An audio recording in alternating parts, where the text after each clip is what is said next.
Mesdames, Messieurs, chers téléspectateurs d'Africa 24, bienvenue. Merci de nous rejoindre dans cette émission, une émission qui reçoit aujourd'hui un acteur politique qui nous vient de la Côte d'Ivoire, ancien Premier ministre, président du Conseil régional de Moronou, député et président du FPI, le Front populaire ivoirien, M. Pascal Affi-N'Guessan est notre invité. Merci d'avoir accepté notre invitation. Il souffle sur la Côte d'Ivoire un vent politique un peu violent, un vent de pré-campagne électorale où on voit les acteurs politiques sur pied de guerre, les invectives par médias et meetings interposés vont bon train. Comment est-ce que vous vivez tout cela? Mais nous vivons cela comme tout leader politique qui s'engage lui aussi dans la campagne de 2020. Mais nous vivons avec suffisamment de vigilance parce qu'il ne faudrait pas que ces joutes politiques-là débouchent sur de nouvelles violences, une nouvelle crise en 2020. Oui. Et donc c'est l'inquiétude de la plupart des acteurs politiques en Côte d'Ivoire. Comment faire pour que tout cela ne dérape pas et que nous ayons des élections apaisées en 2020. Mais comment faire pour que tout cela ne dérape pas? C'est le souhait de la question que se pose tout acteur politique, mais personne n'a la maîtrise de ce qui adviendra demain parce qu'on ne sent pas les uns et les autres avoir de réserve, avoir des limites. Mais il faut que certains acteurs, comme nous par exemple, que nous jouons le jeu de la stabilisation, le jeu de la paix, de la stabilité et d'élections transparentes et apaisées. Et donc c'est ce que nous faisons et nous espérons que les différents acteurs tireront les leçons de 2010 et feront en sorte que la Côte d'Ivoire ne bascule pas encore une fois dans la violence. Mais ce n'est pas dans l'intérêt de notre pays. Mais ce qu'on constate surtout, c'est que les acteurs se rejettent la balle. Chacun dit que c'est la faute de l'autre, l'autre dit non, ce n'est pas sa faute. Chacun a un rôle à jouer. Oui. Il appartient aux autorités gouvernementales, aux partis au pouvoir, de jouer sa partition. Il a un rôle important, par exemple, pour définir les règles électorales, pour préserver la démocratie, pour éviter les arrestations arbitraires comme nous l'observons à l'heure actuelle, pour jouer le jeu de la réconciliation nationale, c'est-à-dire renoncer à certaines initiatives comme celle qui vient d'être prise en direction de la Cour pénale internationale. Ce sont des actes qui ne favorisent pas la paix, la stabilité et la sérénité. Et j'espère que assez rapidement, ces autorités comprendront que l'intérêt de la Côte d'Ivoire, l'intérêt du régime, c'est d'aller à la décrispation, à la normalisation et à la stabilisation du pays. Mais quand on a vécu la crise post-électorale avec ces milliers de morts, comment est-ce qu'on en est arrivé là encore pour qu'on soit aujourd'hui à craindre une nouvelle descente aux enfers? Non, mais d'abord, il faut dire que le contexte préélectoral habituellement se prête à ce genre de situation. Évidemment, dans le cas de la Côte d'Ivoire, étant donné l'expérience douloureuse que nous avons vécue, il est bon que cette expérience, ce contexte-là, soit prise en compte par les différents acteurs. Que nous sachions qu'il y a 10 ans, nous avons connu une situation très difficile et que si nous voulons en sortir définitivement, il y a un certain nombre de précautions à prendre, il y a un certain nombre d'attitudes à adopter et que tout ce qui peut réveiller les vieux démons, tout ce qui peut être source d'instabilité, de violence, nous devons tout faire pour les écarter. Et je crois que c'est notre rôle en tant que responsable politique et je crois qu'aujourd'hui les Ivoiriens ne sont pas prêts justement à recommencer l'expérience de 2010. Et si certains acteurs politiques s'engagent dans la voie de la violence, je ne suis pas sûr qu'ils trouveront des troupes pour les accompagner dans cette voie. En tout cas, nous allons revisiter quelques faits d'actualité tout à l'heure. Mais avant, on va regarder un peu les indicateurs économiques. En tout cas, les indicateurs économiques placent la Côte d'Ivoire parmi les meilleurs élèves sur le continent. Mais dans le même temps, on voit les populations qui continuent de pleurnicher. Qu'est-ce qui ne va pas, quoi? Mais ce qui ne va pas, c'est que la vie d'un pays ne se limite pas à des indicateurs économiques. La vie se concentre principalement sur la résolution des problèmes sociaux des populations, des problèmes d'emploi, des problèmes de sécurité, des problèmes d'éducation, de santé, etc., etc. Mais quand on est économiquement fort, on a les moyens de pouvoir régler les problèmes. Oui, mais l'exemple de la Côte d'Ivoire montre bien qu'il ne suffit pas d'avoir des croissances, même à 2 chiffres, pour que le peuple soit heureux. Et qu'il faut savoir orienter la croissance. Que la croissance, d'abord, profite directement aux populations, que la croissance contribue à assainir l'économie, et non une croissance qui est tirée par l'emprunt extérieur, par des investissements et dont les retombées pour le pays sont très faibles. L'ancien président Henri Konan Bédié dit ceci, citation, « Le pouvoir d'achat, malgré les taux de croissance annoncés pompeusement, est de plus en plus faible et de nombreuses familles sont vouées à la précarité, voire la mendicité. » Fin de citation. Comment est-ce que cela sonne dans vos oreilles? Mais nous sommes totalement d'accord avec le président et je crois que c'est le sentiment de l'ensemble des Ivoiriens. C'est que la croissance ne profite pas à la Côte d'Ivoire. C'est que la croissance ne produit pas des emplois pour les jeunes. La croissance ne permet pas d'améliorer substantiellement le budget de l'État pour que l'État soit en mesure de faire face aux problèmes des enseignants du supérieur, des étudiants, des élèves et des enseignants du secondaire, etc., etc. Mais la croissance produit de la richesse quand même. La croissance ne produit pas de la richesse pour les populations. La croissance produit des chiffres, mais ne produit pas de richesse, ne produit pas de revenus. Pourquoi? Parce que cette croissance n'est pas axée sur l'économie nationale.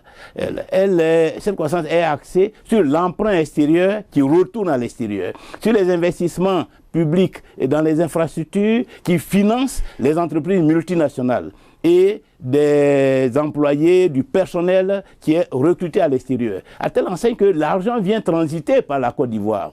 Et c'est en transitant qu'on parle de croissance. Mais l'argent ne reste pas en Côte d'Ivoire. Mais la croissance aujourd'hui est comme un élément fondamental pour les économies africaines, pour mesurer la santé de l'économie. Est-ce à dire que les institutions financières qu'ils ont envoyées sur ce chemin-là nous ont trompés, c'est cela? Non, mais ça veut dire qu'il faut avoir la bonne appréciation de la croissance. La croissance, c'est quoi? La croissance, c'est soit l'investissement, soit la consommation.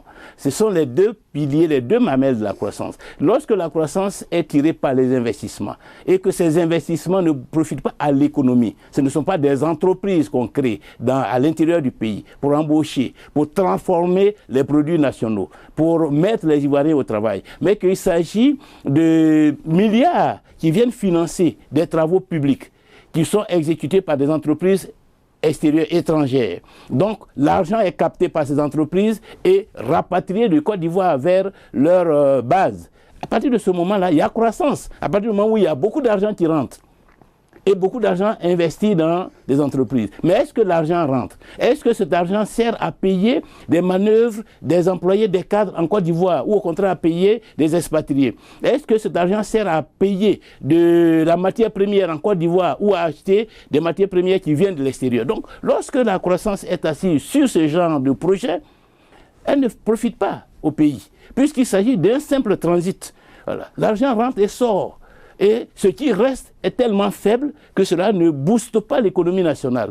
Cela ne permet pas d'engranger des ressources pour l'État, d'engranger des emplois pour les jeunes, etc., etc. Il faut que la croissance soit assise à la fois sur l'investissement national et sur la consommation nationale. Que cela donne de pouvoir d'achat aux Ivoiriens, parce que ce sont eux qui consomment, et quand ils consomment, alors cette croissance peut profiter à l'ensemble du pays. Ce qui est sûr, c'est le président Alassane Ouattara qui a présidé aux destinées de la Côte d'Ivoire ces dernières années, et au moins il a eu le mérite de porter ce taux de croissance à ce niveau. C'est une initiative à saluer, même si les populations ne s'en réjouissent pas autrement. Les économistes nous disent, attention, on a de bons taux de croissance aujourd'hui, mais demain ça va générer quand même de la richesse et des emplois et un certain nombre de choses pour les populations. Mais je profite pour vous demander, bientôt 10 ans à la tête de la Côte d'Ivoire, quel regard vous portez sur le bilan d'Alassane Ouattara?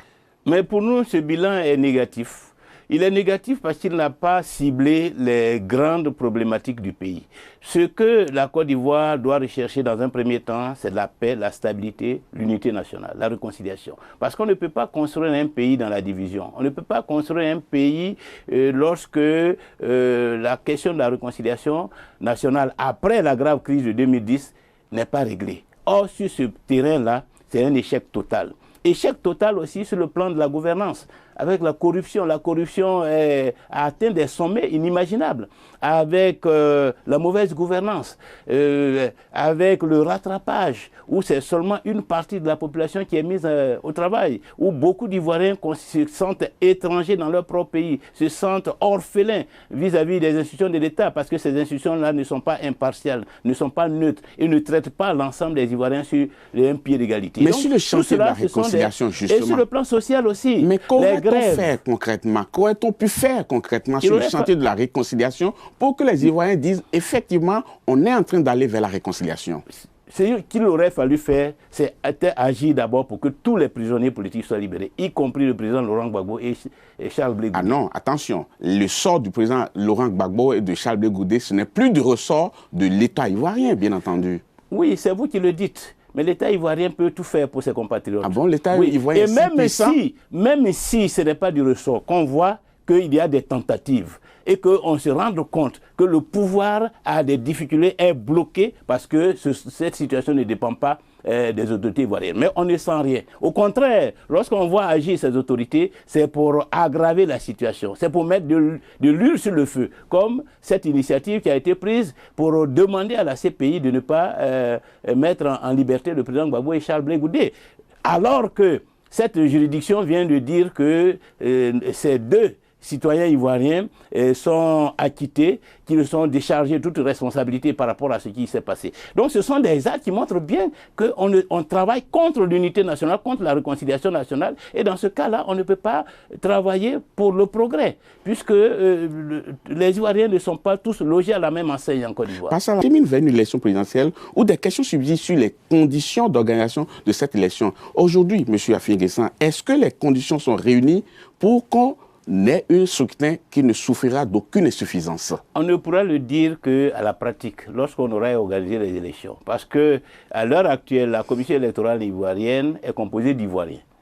Je suppose qu'ils sont conscients des intérêts de leur pays, qui, même s'ils ont appartenu à des chapelles politiques, savent que la Côte d'Ivoire ne doit pas retomber dans la crise de 2010-2011. Et donc, sur cette base, on ne peut les juger que par rapport aux actes qu'ils vont poser. Nous avons travaillé de manière à ce que la commission soit suffisamment équilibrée et que les différents acteurs soient associés à la direction de cette commission à travers le bureau, qui soit un bureau composé des différentes entités. Maintenant, nous attendons de voir. Je suppose que tous sont conscients de leurs responsabilités. Oui, mais je suppose que tous avant savent... la commission électorale, c'était les ministères de l'Intérieur qui organisaient les scrutins dans nos pays. Et pourtant, c'était les citoyens de ces mêmes pays qui étaient au ministère de l'Intérieur. Et pourtant, ça n'a pas rassuré les uns et les autres. Donc, le simple fait d'être fils du pays ne garantit pas aujourd'hui. Oui, bien sûr. C'est pour ça que nous associons tout le monde dans la direction. Par exemple, un bureau composé d'une personnalité qui n'était pas connue dans le jeu politique national, qui est un magistrat de formation, qui est donc attaché, qui logiquement devrait être attaché au droit.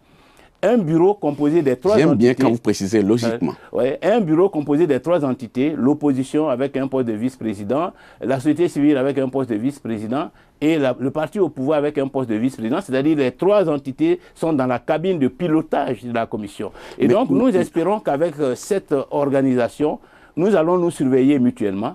Nous allons disposer d'un pouvoir d'interpellation de manière à faire en sorte que le navire ne chavire pas, ne dérape pas. Nous parlons de la commission électorale et il faut reconnaître quand même que cette institution focalise beaucoup de tensions aujourd'hui. Et là-dessus, vous aussi, on a vu votre position évoluer au fur et à mesure. Et je voudrais qu'on revienne un peu sur les positions que vous avez prises à chaque étape de l'évolution du processus de vote de la loi, de désignation des membres et aussi de l'installation des membres de la commission électorale. D'abord, vous disiez ceci, cette loi ne correspond ni à l'esprit ni à la lettre de la réforme telle que sollicitée.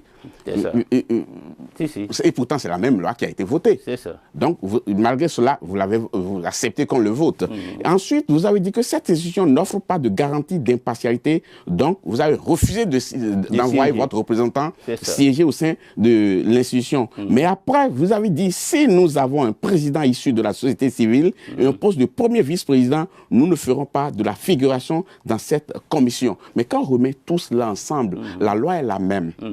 Les personnes, le nombre de personnes se réclamant du pouvoir en place est majoritaire, d'après ce que... Mais vous avez dit, étant donné que c'est un acteur de la société civile qui est président et que la vice-présidence soit confiée à un membre de l'opposition, et que ça vous donne toutes les garanties aujourd'hui? Non, je ne dis pas que ça nous donne toutes les garanties. Et j'ai même eu à dire que cette commission n'est pas idéale. Ça, je l'ai dit. Mais en pareille circonstance, il faut avoir le sens du compromis et voir quelles sont les dispositions qui peuvent être prises alternativement pour garantir un minimum, pour se donner des moyens. En Afrique, une opposition ne peut pas se donner la commission qu'elle veut. Voilà. Ça, c'est une réalité. Et il faut donc savoir que quand on est dans l'opposition, ce que l'on recherche, c'est comment on amène le pouvoir à faire le minimum de concessions qui vous permettent de jouer un rôle en étant assuré que les choses ne vous échapperont pas. Mais vous dites qu'il faut faire des compromis, mais d'autres personnes disent que ce compromis-là, c'est de la compromission. Ben ça n'engage que. Oui. Ça n'engage que. Et moi, je serais heureux qu'ils nous proposent autre chose, qui soit meilleur. En tout cas, en ce qui me concerne. Et comme je me suis retrouvé seul face au pouvoir, voilà ce que j'ai pu apporter et en termes d'amélioration de la commission. Mais pourquoi vous ne faites-vous pas comme les autres franges de l'opposition, en boycottant par exemple? Non, parce que le boycott n'est pas la solution.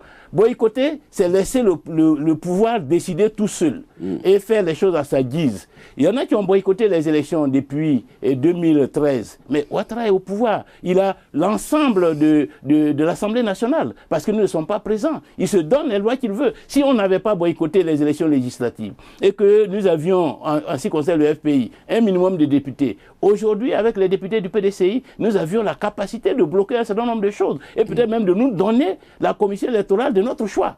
Donc le boycott est une arme dangereuse, il ne faut pas l'utiliser. En tout cas, ce compromis que vous avez fait, beaucoup estiment que c'est un rapprochement vers le parti au pouvoir. Non, nous jouons notre partition.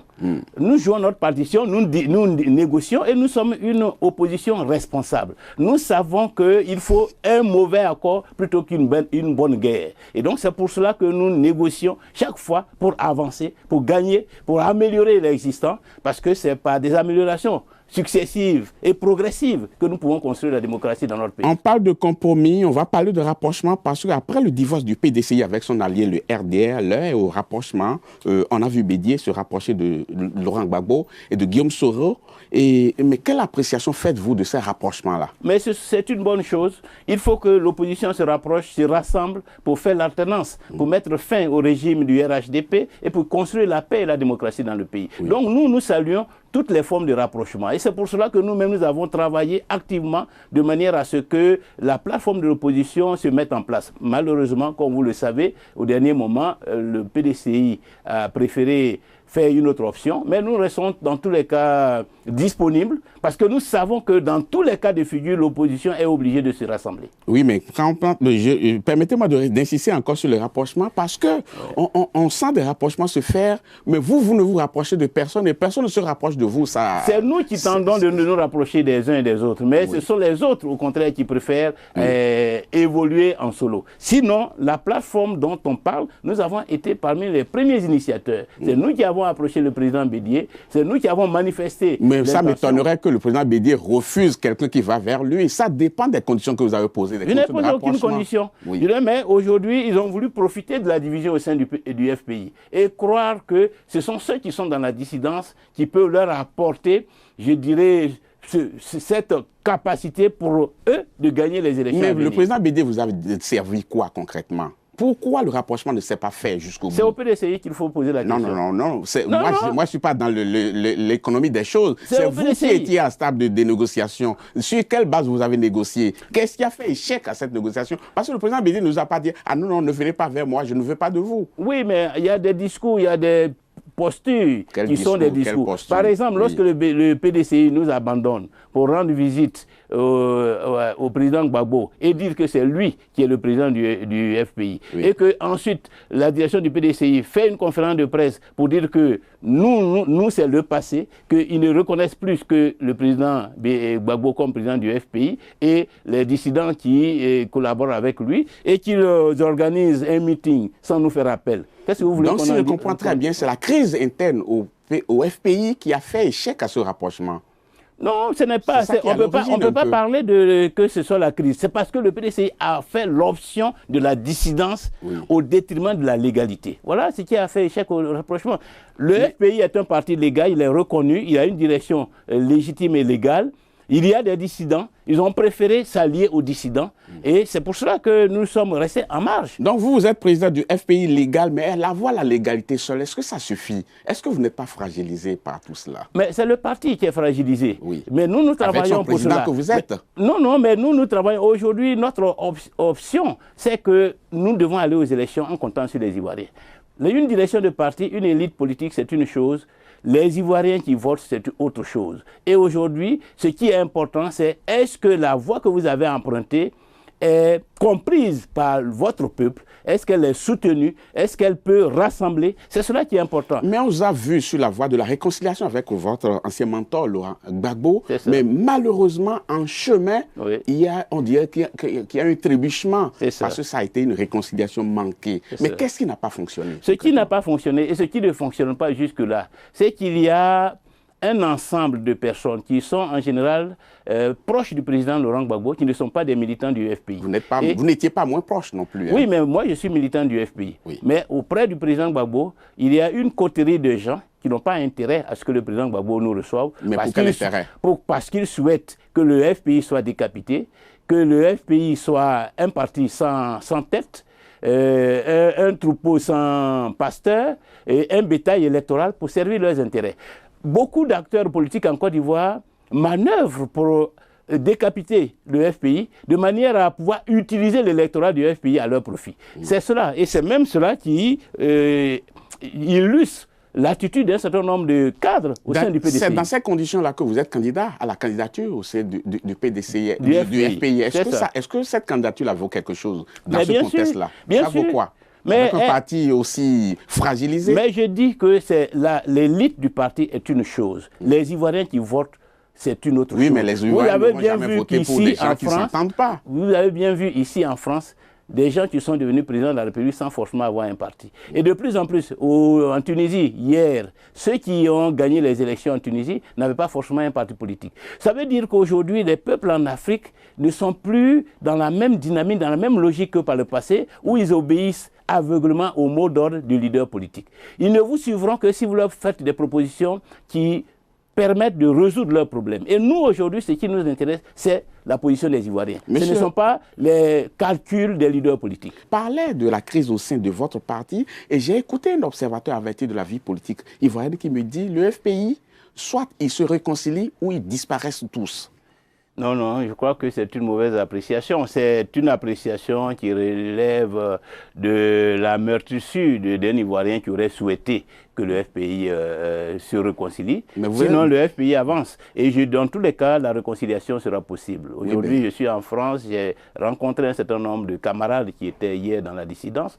Et même en Côte d'Ivoire, le processus avance. Ma position n'a pas été comprise au départ. En 2014, lorsque je parlais de réconciliation nationale, lorsque je parlais de participation aux élections, mais 8 ans, 9 ans après, tout le monde comprend qu'au fond, j'ai eu raison trop tôt. Mais certains estiment que le fait que vous n'ayez pas réussi la réconciliation, ça profite à certaines personnes. Mais évidemment, ça profite d'abord au pouvoir. La division au sein du FPI permet au pouvoir d'avoir les mains libres pour mener la politique qu'il mène à l'heure actuelle. Et je crois que ce sont ces éléments qui doivent être pris en compte par les uns et les autres pour comprendre que ce n'est pas en centre déchirant que nous allons aider la Côte d'Ivoire. Mais ce n'est pas cela qui apporte de l'eau au moulin de ceux qui estiment que vous avez fait un rapprochement du parti au pouvoir. Non, vous savez, il y a des gens qui croient que si vous n'êtes pas avec eux, c'est que vous êtes avec le pouvoir. Mais la vie politique ne se résume pas à... Encore que vos prises d'opposition aussi n'ont pas arrangé les choses. Non, par rapport à la commission électorale, par exemple, quand on vous a vu... Je suis dans ma position. Je suis dans ma position. Il y a une position favorable au pouvoir, le RHDP. Il y a ceux qui sont farouchement opposés au RHDP et il y a nous qui avons une position de compromis parce que nous pensons qu'il faut mettre balle à terre, qu'il faut rester dans le jeu politique, qu'il faut faire avancer les choses par le dialogue, il faut privilégier la voie de la négociation. Donc c'est cela. Et cette position ne signifie pas que nous sommes avec le pouvoir. Nous sommes dans notre rôle. Il y a 3 courants aujourd'hui, le courant des extrémistes et le courant du compromis que nous incarnons. Vous êtes candidat à la candidature à la présidentielle de 2020. Et comment ça va se passer au sein du parti? Il y aura des primaires, c'est ça? Oui, il y aura un congrès et à l'occasion de ce congrès, il y aura un appel à candidature. Tous ceux qui voudront être candidats à la candidature pourront le faire. Et je voudrais dire qu'à l'heure actuelle, qu'on soit dissident, frondeur ou légaliste, nous sommes tous militants du Front populaire ivoirien. Nous avons tous les mêmes droits et que chacun pourra donc faire acte de candidature s'il souhaite être retenu. En Côte d'Ivoire, on constate quand même qu'il y a 3 grands partis. Et les rapprochements entre 2 d'entre ces partis-là donnent toujours nécessairement la victoire, comme on a pu constater en 2010. Et vous, aujourd'hui, au FPI, vous êtes un peu trop seul, non? Non, nous ne sommes pas seuls. Parce que vous êtes rapproché de personne et personne ne s'est rapproché de vous. Dans tous les cas, nous sommes incontournables. que la incontournable pour être peut-être faisait de roi, mais pas pour gagner les élections. Mais si, les élections, c'est d'abord des hommes politiques qui se présentent. Oui. Ils se présentent avec ce qu'ils représentent dans la société, avec leur expérience de la vie politique, avec leur projet pour la Côte d'Ivoire. Cela constitue un élément fondamental d'une élection. C'est vrai qu'il faut avoir un appareil politique pour vous accompagner, mais l'appareil seul ne suffit pas. Oui. Et ne suffira pas, encore moins en Côte d'Ivoire dans le contexte actuel. Et vous savez, ce que je veux dire, c'est que lorsqu'on regarde intrinsèquement les hommes politiques à l'heure actuelle en Côte d'Ivoire, je ne crois pas que je sois insignifiant, surtout dans l'opposition. Je suis le seul homme politique de l'opposition qui est président d'un conseil régional, qui est député à l'Assemblée nationale, qui a exercé des responsabilités de Premier ministre. Donc il y a une large expérience politique, qui a depuis 18 ans à la tête d'un parti politique grâce auquel il a fait le tour de la Côte d'Ivoire. Donc il y a une grande expérience, c'est-à-dire celui qui a le profil logiquement pour remplacer ceux qui sont au pouvoir à l'heure actuelle. Personne ne conteste votre expérience. Mais c'est cela que les Ivoiriens vont apprécier. Oui, mais vous n'allez quand même pas me démentir par rapport à ce que je disais tout à l'heure en disant qu'au nom des 3 grands partis politiques, il faut que 2 se mettent ensemble pour pouvoir gagner. Oui, vous mais voulez si je suis au deuxième tour, tout le monde se rassemblera autour de moi. Seul au second tour? Si je suis au deuxième tour face au RHDP, les autres partis se rassembleront autour de nous. Et si les autres sont au deuxième tour, nécessairement, ils auront besoin de moi. C'est pour cela que le rassemblement de l'opposition, ce n'est pas une question qui doit effrayer si même il ne se réalise pas aujourd'hui. Qu'il se réalise maintenant ou qu'il ne se réalise pas, dans tous les cas, nous sommes condamnés à nous retrouver. Soit parce que nous allons appuyer le candidat du PDCI ou d'un autre parti politique, surtout face au RHDP, soit parce que tous les autres partis politiques appuient notre candidature. Dans tous les cas, nous sommes condamnés à nous entendre et nous aurons la possibilité de nous entendre. Est-ce que vous croyez encore à la réconciliation avec Laurent Gbagbo?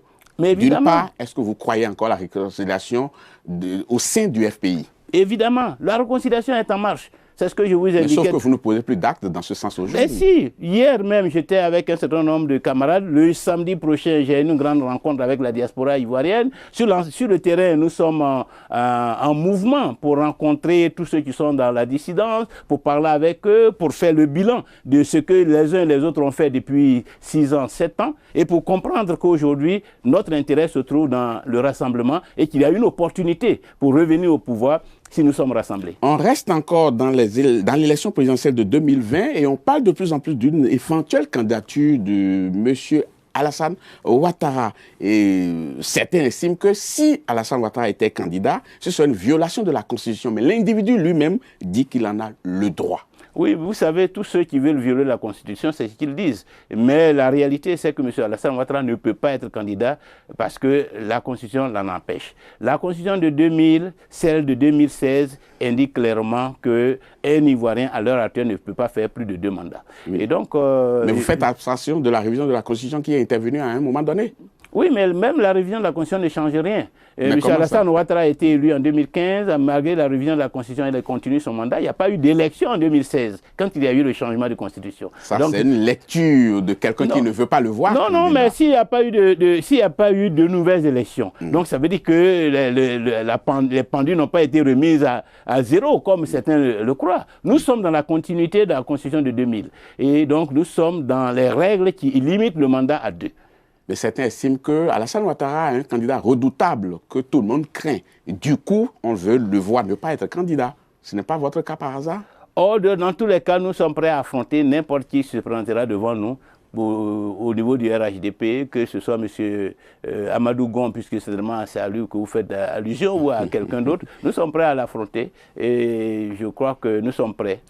Nous allons utiliser les quelques minutes qui restent dans cette émission pour passer au peigne fin. Certaines questions rapides, je dirais. Laurent Gbagbo condamné à 20 ans de prison à Abidjan. Comment est-ce que vous avez accueilli cette nouvelle? Mais comme un drame, comme l'expression d'une absence de volonté d'aller à la paix, à la réconciliation en Côte d'Ivoire de la part des autorités, comme un message aussi pour nous amener à nous rassembler pour mettre fin à l'existence de ce régime. Oui, mais c'est quoi concrètement ce que vous dites, que la justice ivoirienne ne devrait pas faire son travail, c'est cela? Oui, mais vous savez bien, à la CPI... Parce que les faits qu'on lui reproche... Oui, mais si la CPI... sont avérés, non? Si la CPI a acquitté M. Gbagbo et M. Charles Blé pour d'autres faits. Mais ce sont des faits liés aux mêmes événements. Cela signifie qu'il n'y a pas de place pour des accusations au niveau national. Et si, en plus, on est pour la réconciliation, on ne peut pas réveiller ce genre de dossier.